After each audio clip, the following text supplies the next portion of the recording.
Hello विद्यार्थी मित्रों, नमस्कार। मेरे YouTube चैनल निराला हिंदी क्लासेस में आपका स्वागत है। आज हम बात कर रहे हैं नए सिलेबस के विषय में। हिंदी साहित्य का क्या सिलेबस आया है। NEP जो है लागू हो गई है सब जगह, और पूरे राजस्थान में सभी विश्वविद्यालय जो भी हैं उन सब का सिलेबस जो है एक कर दिया गया है। सेमेस्टर सिस्टम स्टार्ट कर दिया था, और महाराजा सूरजमल विश्वविद्यालय जो है उसका सिलेबस हिंदी का अभी तक नहीं आया था, तो वो सिलेबस आ गया है। और 2023-24 में जो सिलेबस जिस तरह से है वो मैं बता रही हूँ पहले, और उसके बाद आपको हिंदी साहित्य का इतिहास का एक अंश इसमें लगा हुआ है, आदिकाल और भक्तिकाल, उसके विषय में प्रारंभ करेंगे। और हर रोज़ एक वीडियो जो है आपको सब्जेक्ट से जुड़ा हुआ मैं डालूँगी। तो सबसे पहले तो मैं आपको बता दूं कि 150 नंबर का पेपर कर दिया है टोटल, और उस 150 नंबर में 30 नंबर का आंतरिक मूल्यांकन है, यानी कि महाविद्यालय में जो शिक्षक है उसके माध्यम से आपको असाइनमेंट वगैरह दिए जाएंगे और उसके माध्यम से मूल्यांकन होगा 30 मार्क्स का। शेष जो है पुस्तक में से ही है, बाकी सारा 2 पेपर है, फर्स्ट पेपर और second paper. First paper first sem में आएगा और सेकंड पेपर सेकंड सेम में आएगा। फर्स्ट पेपर का जो नाम है वो रखा गया है प्रथम प्रश्न का आदिकाल भक्तिकाल। ये प्रथम सेमेस्टर में आएगा। इसको 4 इकाइयों में बांट दिया गया है। जो फर्स्ट इकाई है उसमें आदिकाल की प्रमुख प्रवृत्तियाँ या विशेषताएं आप कह सकते हो उसको। दूसरे में रखा है, इसी में फर्स्ट इकाई में ही दूसरा जो टॉपिक रखा है आदिकालीन साहित्य की अंतर्धाराएं, जिनमें सिद्ध साहित्य, नाथ साहित्य, जैन साहित्य और रासो साहित्य को रखा गया है। तीसरा टॉपिक रखा गया है भक्तिकालीन काव्य की प्रमुख प्रवृत्तियाँ। उसके बाद भक्तिकाल की प्रमुख अंतर्धारा, जैसे संत काव्यधारा, सूफी काव्यधारा, कृष्ण काव्यधारा और राम काव्यधारा। दूसरी इकाई में ढोला, मारूरा, दूहा रखा है, और विद्यापति को रखा गया है। नरपति नालय का वीसल देव जो है उसको रखा गया है। तीसरी इकाई में कबीर रखे गए हैं, जायसी रखे गए हैं, तुलसीदास रखे गए हैं, और चौथी इकाई में सूरदास रखे गए हैं, मीरा रखी गई हैं और रसखान रखे गए हैं। यदि मैं हमारे महाविद्यालय की बात करूं तो हमारे महाविद्यालय में मैंने सूरदास लगभग ऑलमोस्ट मेरे पूरे हैं और विद्यापति में करा चुकी हूँ, यानी कि ये थोड़ा सा अंश हमने चौथी इकाई का कर लिया है फर्स्ट सेमेस्टर में से, और कुछ अंश हमने कर लिया है दूसरी इकाई का। लेकिन अब हम क्रमबद्ध रूप से आगे बढ़ेंगे, जिससे कि समझने और समझाने में आसानी रहे, और हमें ये पता रहे समय कम है और उस कम समय में हमें बहुत सारी चीज़ें करनी है, तो ऐसे में क्रमबद्ध रूप से हम आगे बढ़ते रहेंगे। तो आज सबसे पहली जो इकाई है उसके बारे में बात करते हैं। सबसे पहला टॉपिक है आदिकाल की प्रमुख काव्यगत जो प्रवृत्तियाँ हैं वो। तो सबसे पहले एक बात मैं आपको बता देना चाहती हूँ कि आदिकाल जो काल है हिंदी साहित्य का पहला काव्यकाल माना जाता है। वो आचार्य रामचंद्र शुक्ल के अनुसार 1050 से 1375 उसका जो समय है, संवत 1050 से 1375 वो रहा है।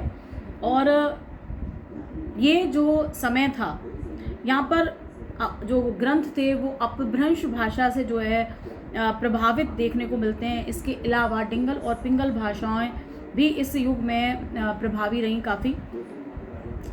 इसके अलावा रासो काव्य परंपरा यहाँ पर देखने को मिलती है, जो अन्य युगों में देखने को नहीं मिलती है।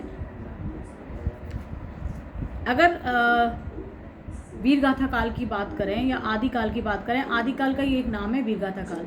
तो सबसे पहले ये भी मैं आपको बता दूं, जिससे कि आपको कोई भ्रांति पहले बाद में ना रहे। तो ये जो आदिकाल नामकरण है ये आचार्य हजारी प्रसाद द्विवेदी का दिया हुआ नामकरण है, और वीरगाथा काल जो नामकरण है ये आचार्य रामचंद्र शुक्ल का दिया हुआ नामकरण है। आचार्य रामचंद्र शुक्ल का एक ग्रंथ है हिंदी साहित्य का इतिहास, जिसे 1929 में प्रकाशित किया गया। और ये जो ग्रंथ है 1929 वाला, इसमें उन्होंने हिंदी साहित्य के इतिहास को 4 भागों में विभाजित किया है। पहले काव्यकाल को जो नाम दिया है उन्होंने वो दिया है वीरगाथा काल। नामकरण के ऊपर कभी और किसी दिन चर्चा करेंगे, क्योंकि आज हमारा मुख्य जो टॉपिक है वो ये है कि वीरगाथा काल की या आदिकाल की प्रमुख विशेषताएं या प्रवृत्तियां क्या हैं। तो सबसे पहली जो प्रवृत्ति है, वीरता की प्रवृत्ति देखने को मिलती है इस युग में। एक ऐसा काल है जिसमें पूरा भारतवर्ष जो है वो छोटे छोटे रजवाड़ों में विभाजित था, और साम्राज्य विस्तार की लालसा से जो शासक थे वो आपस में जो है संघर्ष किया करते थे, और स्वयंवर प्रथा जो है प्रचलित थी। सुंदरी जो कन्याएं थीं उनका अपहरण होना, क्षत्रिय की आन बान शान, इन सब के लिए युद्ध होना बहुत ही सामान्य बात थी। तो ये जो युग है इसमें वीरता का जो भाव है वो देखने को मिलता है। और ऐसा कहा गया है कि 12 बरस लो कुकर जीवे, 13 बरस लो जिया सियार, वर्ष 18 क्षत्रिय जीवे, आगे जीवन को धिक्कार। उसके बाद दूसरी यदि बात करें तो युद्धों और अस्त्र शस्त्रों का वर्णन इस युग में देखने को मिलता है। तो जो वीरगाथा काल है उसमें अधिकांश जो ग्रंथ हैं या कवि हैं उन सब ने या तो युद्धों की बात करी अपने ग्रंथों में, या फिर जो अस्त्र शस्त्र हैं उनके संचालन की जो बात है वो देखने को मिलती है। यदि आदि कवि चंद बरदाई की बात अपन करते हैं तो उनका महाकाव्य है, पहला महाकाव्य पृथ्वीराज रासो। उसमें पृथ्वीराज चौहान के 14 युद्धों और 14 विवाहों का जो वर्णन है वो देखने को मिलता है। सेना की हुंकार, व्यूह रचना, अस्त्र शस्त्रों का उपयोग, बहुत ही कलात्मक शैली में उन्होंने इन सब का वर्णन जो है उसमें किया है। परमाल रासों में भी इसी प्रकार का जो चित्रण है वो देखने को मिलता है। आला, उदल, मछला रानी जो है उनकी वीरता के भुजदंड फड़का देने वाले जो चित्रण हैं वो इनके काव्य में देखने को मिलते हैं। तो स्पष्ट है कि युद्धों और अस्त्र शस्त्रों का वर्णन जो है देखने को मिल जाता है। अगली बात करते हैं तो अगली बात है कि भाई डिंगल और पिंगल भाषाओं का इस युग में बहुत ज़्यादा प्रयोग जो है देखने को मिलता है पूरे वीरगाथा काल में। अपभ्रंश से जो प्रभावित ग्रंथ थे उनको छोड़ दिया जाए तो 2 ही भाषाएं प्रभावित थी, एक तो डिंगल और एक पिंगल। उदाहरण के तौर पर पृथ्वीराज रासो जो है उसमें डिंगल पिंगल दोनों के सशक्त रसात्मक और कलात्मक प्रयोग जो है देखने को मिल जाते हैं। डोला मारूरा और दूहा जो है उसमें डिंगल का भव्य रूप देखने को मिल जाता है आपको। इस युग में डिंगल और पिंगल दोनों प्रकार की जो भाषाएं प्रचलित थी। अब मैं डिंगल का ये 2 पंक्तियाँ आपको बता दूं। भरे पलटे भी भरे, भी भर भी पलटाए, ताड़ी हा संदेशना घर बिलंती दे। इसी प्रकार पिंगल जो है उसके भी कुछ उदाहरण मिल जाते हैं। मनहु कला शशि भान, कला 1600 बिन्नी। तो इस तरह के जो उदाहरण हैं ये इसी जो डिंगल पिंगल भाषाएं हैं वहाँ से हैं। इसके अलावा अतिशोक्तिपूर्ण वर्णन देखने को मिलता है वीरगाथा काल में। लगभग सभी जो कवि थे उन्होंने अतिशोक्तिपूर्ण वर्णन अपने ग्रंथों में किया है। बड़ा चढ़ाकर युद्धों का वर्णन, क्योंकि ज़्यादातर कवि या तो मित्र थे राजा के या उनके राजाश्रय में रह रहे थे और ऐसे में युद्धों में साथ जाया करते थे, तो बढ़ा चढ़ा करके युद्धों का वर्णन देखने के लिए मिलता है। सम्राट के घोड़े पर सवार होकर चलते समय पृथ्वी का कांप जाना, पर्वतों का आपस में टकरा जाना, दिग्गजों की चित्कार के कारण चारों ओर रक्त की नदियां बहना, इस तरह के जो वर्णन है वो वहाँ देखने को मिल जाते हैं। एक उदाहरण आपको बता रही हूँ। प्रीतम तोरे कारणे ताता भात ना खाए, हिबड़ा भीतर पी बसे, दाझरती डर पाए। इस तरह के जो वर्णन है वो देखने को मिल जाते हैं। उसके बाद दरबारी चारण कवि थे, सारे के सारे जितने भी कवि थे वो दरबार में रहा करते थे। वीरगाथा काल जो है या आदिकाल जो है वो 3 शताब्दियों में लगभग सभी जो काव्य सृष्टा हैं राजा के आश्रय में रहा करते थे, राज आश्रय में रहा करते थे। और अधिकांश चारण, भाट,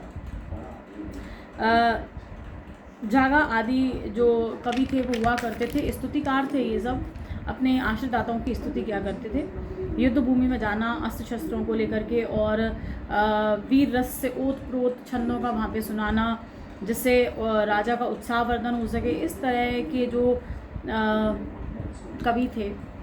और इसीलिए उनके जो युद्धों के वर्णन है उनमें सजीवता भी आपको देखने के लिए मिलेगी और प्रभाव उत्पादकता भी देखने को मिल जाएगी।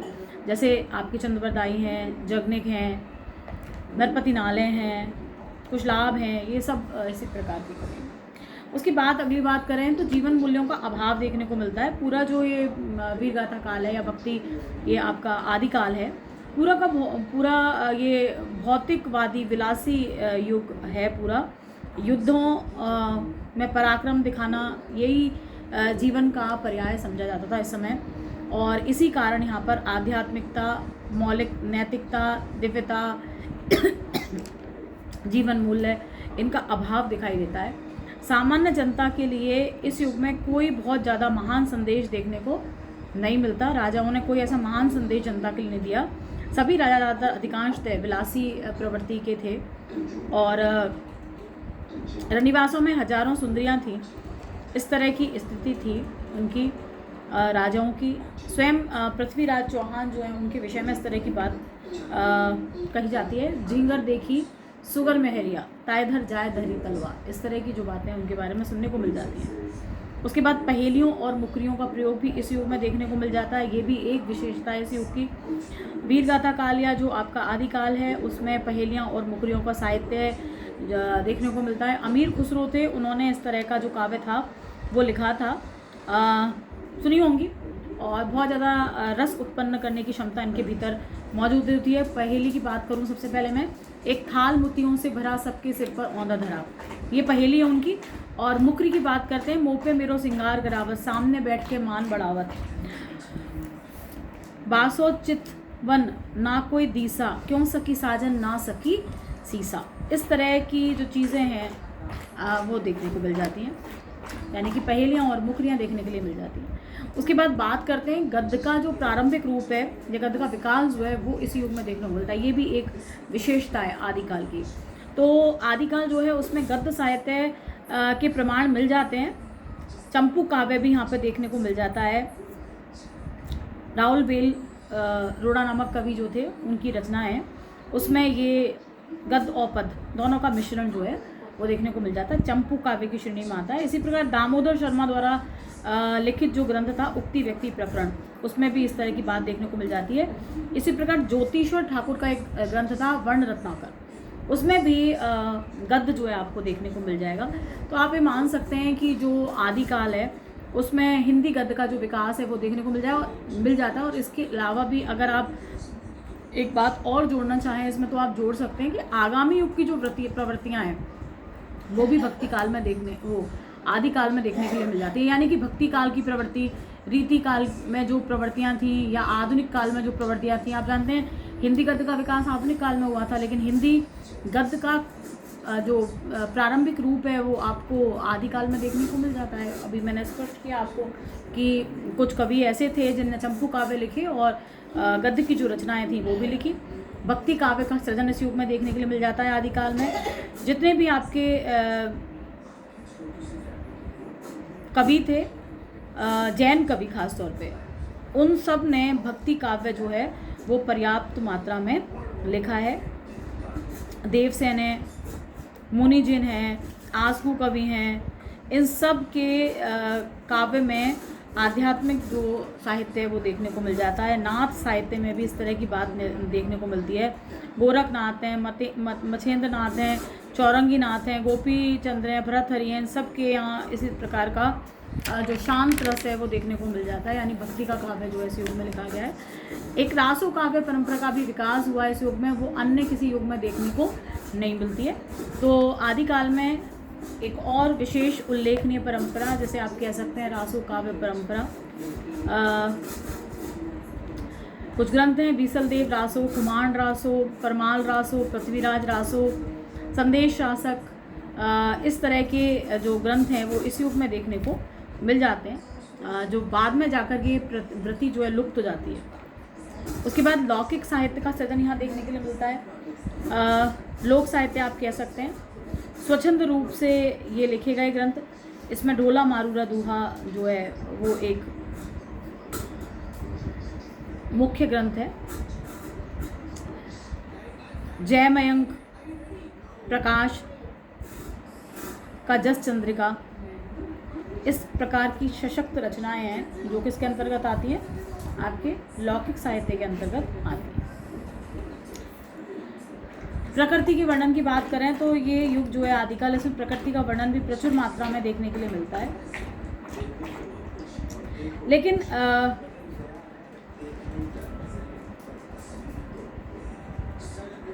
तीनों ही जो प्रकृति के रूप हैं, तीनों ही रूपों में प्रकृति चित्रण देखने के लिए मिल जाता है। कहीं कहीं आलम्बन रूप में है, कहीं उद्दीपन रूप में है, और कहीं प्रकृति जहाँ युद्ध है वहाँ भयावह रूप में जो प्रकृति है उसका चित्रण देखने के लिए मिल जाता है। और बहुत सारे जो ग्रंथ हैं वसंत विलास वगैरह, उनमें पुरुष, प्रकृति और स्त्री, इन तीनों का चित्रण जो है देखने को मिल जाता है, तीनों रूपों में देखने को मिल जाती है प्रकृति का।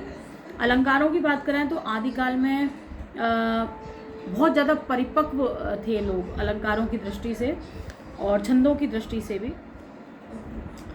तो खूब सारे अलंकारों का और छंदों का प्रयोग इस युग में किया गया।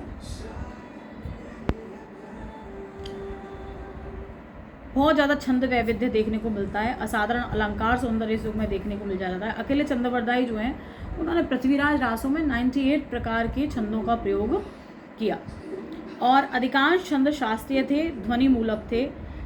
यदि आपको कभी अध्ययन करने का मौका मिले तो आप इस चीज़ को देख पाएंगे। और इसी प्रकार पृथ्वीराज रासों में 72 प्रकार के अलंकारों का जो प्रयोग है वो देखने को मिल जाता है। कुछ अन्य विशेषताएं भी इस युग में देखने को मिलती है। राष्ट्रीयता की भावना जो है बहुत संकुचित थी इस युग में, क्योंकि आपस में रजवाड़े जो है आपस में संघर्षरत थे, तो राष्ट्र प्रेम की भावना का अभाव जो है मिलता है। पूरे भारतवर्ष के प्रति जो स्नेह की भावना है वो देखने को नहीं मिलती है। इसके अलावा शौर्य, वीरता, क्षत्रियत्व की आन बान, ये सब जो है इस युग में देखने को मिल जाते हैं। तो मुख्य रूप से ये जो विशेषताएं हैं, ये सब विशेषताएं आदिकालीन साहित्य में देखने को मिलती हैं। और फर्स्ट यूनिट का पहला टॉपिक है ये।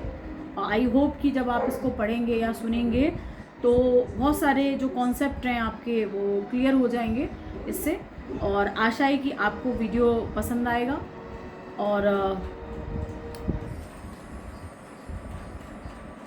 आप अगर पसंद आए तो प्लीज़ लाइक, शेयर, सब्सक्राइब ज़रूर करें। और ख़त्म करते करते एक बात और मुझे याद आ रही है, वो और बता देती हूँ मैं कि श्रृंगारिकता की भावना भी यहाँ पर मिलती है। श्रृंगार रस का चित्रण भी यहाँ पर देखने को मिलता है। संयोग और वियोग दोनों के सुंदर चित्र जो है आपको पृथ्वीराज रासों में देखने को मिल जाएंगे, आपके ढोला मारूरा दूहा में देखने के लिए मिल जाएंगे, इन सब में देखने के लिए मिल जाएंगे। तो श्रृंगार रस का भी चित्रण आपको देखने के लिए मिलेगा वीर रस के साथ साथ। तो आई होप आपको वीडियो पसंद आएगा। धन्यवाद।